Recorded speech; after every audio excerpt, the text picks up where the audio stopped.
નમસ્કાર, આપ જોઈ રહ્યા છો અરાઉન્ડ પબ્લિક ન્યૂઝ અને હું છું આપની સાથે પ્રભાત. મિત્રો, અત્યારે રાજકોટની પાસે એટલે કે મલેસણ પાસે અત્યારે ટોલ નાકું બની રહ્યું છે. તો અમે અલગ અલગ વ્યક્તિઓના અભિપ્રાય લઈ રહ્યા છીએ. એટલે આજે હું આવ્યો છું વોર્ડ નંબર 3ના પૂર્વ કોર્પોરેટર દિલીપભાઈ આસવાણીને ત્યાં, અને એમનો શું અભિપ્રાય છે એ જાણવાનો પ્રયત્ન કરીએ. દિલીપ આસવાણી, વોર્ડ નંબર 3ના પૂર્વ કોર્પોરેટર. સરકારે આ નવા ગતકડા કાઢી અને આ પ્રજાને ગુમરાહ કરવાનો ધંધો કરે છે. હાલમાં તમે જોઈ રહ્યા છો કે લોકોની આર્થિક રીતે પણ લોકો સંકળામણ ભોગવી રહ્યા છે.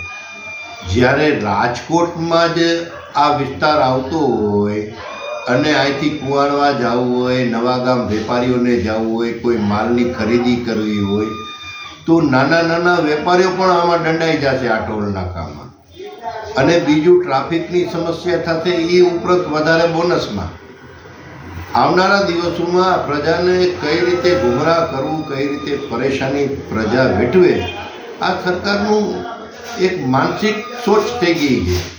કોઈ ચીજનો વિરોધ કરો તો પછી બંધ કરીએ, બાકી તો આ કઈ રીતે ટોલ નાકો નાખ્યો છે કોઈ અકલ્પનીય વાત છે.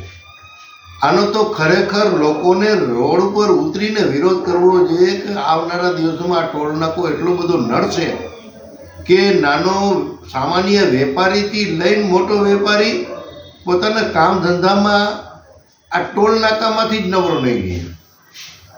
જેથી કરીને રાજકોટની સમગ્ર જનતાને અમે વિનંતી કરી છે કે આનો સખત વિરોધ કરો અને વિરોધનો અવાજ બુલંદ કરો તો તમને ન્યાય મળશે. અસ્તુ. જય હિન્દ, જય ભારત.